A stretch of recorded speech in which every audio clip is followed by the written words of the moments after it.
അന്താരാഷ്ട്ര നഴ്സസ് ദിനത്തോട് അനുബന്ധിച്ച് ഖത്തറിലെ ഇന്ത്യൻ നഴ്സുമാരുടെ കൂട്ടായ്മയായ യുണീക്ക് ആഘോഷ പരിപാടികൾ സംഘടിപ്പിച്ചു. ഇന്ത്യൻ അംബാസഡർ വിപുൽ പരിപാടി ഉദ്ഘാടനം ചെയ്തു. ആരോഗ്യ മേഖലയിലെ ഐക്യത്തിന്റെയും പ്രൊഫഷണലിസത്തിന്റെയും സമർപ്പണ ബോധത്തിന്റെയും പ്രതീകമായാണ് എല്ലാ വർഷവും യുണീക്ക് നഴ്സസ് ദിനാഘോഷം സംഘടിപ്പിക്കുന്നത്.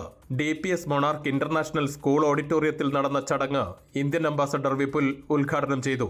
ഖത്തറിലെ ഇന്ത്യൻ നഴ്സുമാരുടെ സമർപ്പിത സേവനങ്ങളെയും കൂട്ടായ പ്രവർത്തനങ്ങളെയും ഉദ്ഘാടന പ്രസംഗത്തിൽ അംബാസഡർ വിപുൽ പ്രശംസിച്ചു. യുണീക്ക് പ്രസിഡന്റ് ലുഫ്തി കലമ്പന്റെ അധ്യക്ഷതയിൽ നടന്ന ചടങ്ങിൽ IBPC president Taha Muhammad, Hamad medical corporation chief nursing officer Mariam Noohal Mutawa, unique general secretary Bindu Linson, treasurer Dileesh Bhargavan, advisory board vice chairperson Mini Sibi, ICBF advisory chairman Baburaj, ആഭ്യന്തര മന്ത്രാലയത്തിലെ community outreach officer Faisal Qudwi, HMC executive director of nursing Thabit Muhammad, Hamad medical corporation director of nursing Mona Othman ഉൾപ്പെടെ നിരവധി പ്രമുഖർ പങ്കെടുത്തു.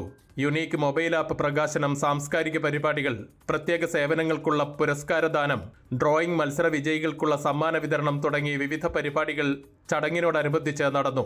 ICBF managing committee അംഗമായി തെരഞ്ഞെടുക്കപ്പെട്ട mini സിബിയെ ചടങ്ങിൽ ആദരിച്ചു. Unique beats musical band show ആഘോഷത്തിന് മാറ്റുകൂട്ടി. അൻവർ പാലേരി, 24 ദോഹ.